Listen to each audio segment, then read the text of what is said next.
Hello, praise the Lord.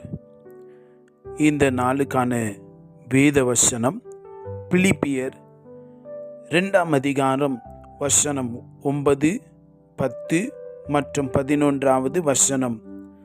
ஆதலால் தேவன் எல்லாவற்றுக்கும் மேலாக அவரை உயர்த்தி, 10 வசனம், இயேசுவின் நாமத்தில் வானோர் பூதலத்தோர் பூமியின் கீழானோருடைய முழங்கால் யாவும் முடங்கும்படிக்கு பிதாவாகிய தேவனுக்கு மகிமையாக இயேசு கிறிஸ்து கர்த்தர் என்று நாவுகள் யாவும் அறிக்கை பண்ணும்படிக்கு எல்லா நாமத்துக்கும் மேலான நாமத்தை அவருக்கு தந்தருளினார் என்று இந்த வசனத்திலே நாம் வாசிக்கிறோம். இன்றைக்கு இயேசு கிறிஸ்துவின் அதிகாரத்துக்கு கீழே நாம் வாழ வேண்டியது அவசியமாயிருக்கிறது.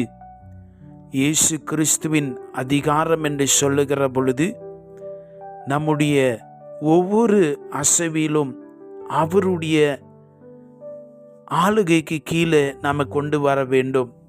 இயேசு ராஜா ஒருவேளை நம்முடைய உள்ளங்களையும் வீட்டையும் அவர் ஆளுகை அந்த அதிகாரத்துக்கு கீழே வந்தார்.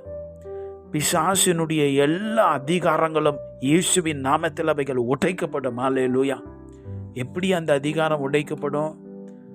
உங்களுக்குள்ள அந்த அதிகாரம் கிரியை செய்ய நீங்கள் இடம் கொடுக்கிற பொழுது தேவன் உங்களுக்குள்ள இருந்துதான் அவைகள் எல்லாவற்றை நிர்மூலமாக்குகிறவராய் இருக்கிறார். அல்லேலூயா. எனக்கு அன்பான தேவனுடைய பிள்ளைகளே, பிசாசினுடைய அதிகாரத்தை உடைக்க வேண்டிய அந்த யோசனையில் தேவன் உங்களை தான் பயன்படுத்த விரும்புகிறார். அப்ப பிசாசினுடைய எல்லா விதமான தந்திரங்கள், அவனுடைய அடிமைத்தனம், இருள், வேதனை, வியாதி, நெருக்கங்கள் உடையணும்னு சொன்னா உங்கள் ஆவி, ஆத்ம, சரீரத்தை அந்த எல்லா நாமத்துக்கும் மேலான நாமமுடையவர். அந்த நாமம் வானத்திலும் சரி, பூமியிலும் சரி, பூமிக்கு கீழவும் சரி. ஒருவேளை மனிதர்கள், நெருக்கங்கள், சூழ்நிலைகள் உங்களை நெருக்கி கொண்டிருக்கலாம். கவலைப்படாதீங்க.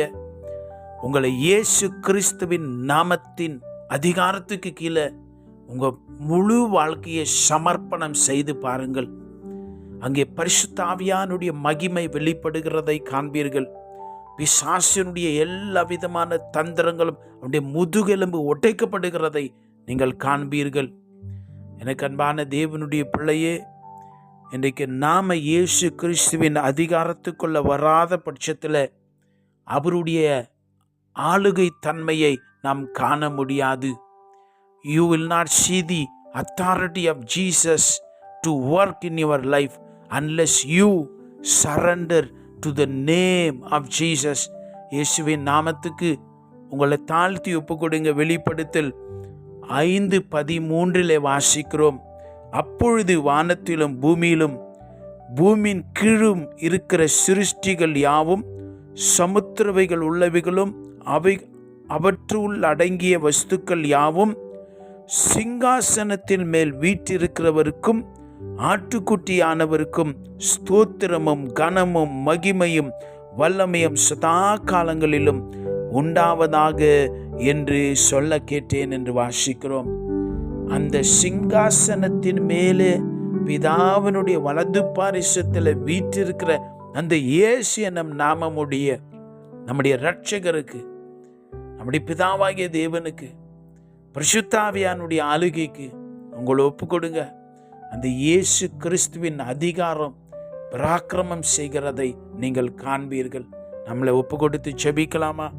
பரலோகத்தின் பிதாவே, நாங்கள் இந்த உலகத்தில் உம்முடைய அதிகாரத்துக்கு கீழே வாழ்வதற்கு எங்களுக்கு தயவையும் வெளிப்பாடையும் நீர் கொடுப்பீராக. மாமிசம், பிசாசு, உலகத்துக்கு அதிகாரத்துக்குள்ளே நாங்கள் வாழாதபடி இயேசு கிறிஸ்துவின் அந்த நாமமுடையவருடைய, உயிர்த்தெழுந்த நாமமுடையவர், ஜீவனுள்ள தேவனுடைய அந்த நாமத்துக்கு கீழே, அவருடைய அதிகாரத்துக்கு கீழே நம்முடைய பிள்ளைகள் வாழ உதவி செய்யும். பழைய சோபங்கள், பிசாசுடைய அடிமைத்தனம், உலக காரியங்களிலிருந்து இவர்கள் விடுபட்டு அந்த பரிசுத்தமான ஆளுகைக்குள்ள இயேசு ராஜாதி ராஜாவாய் எங்களுடைய உள்ளங்களில் ஆளுகை செய்வீராக. ஒவ்வொரு பிள்ளைகளை நீர் தொடும், கட்டவிழ்த்து விடுவீராக.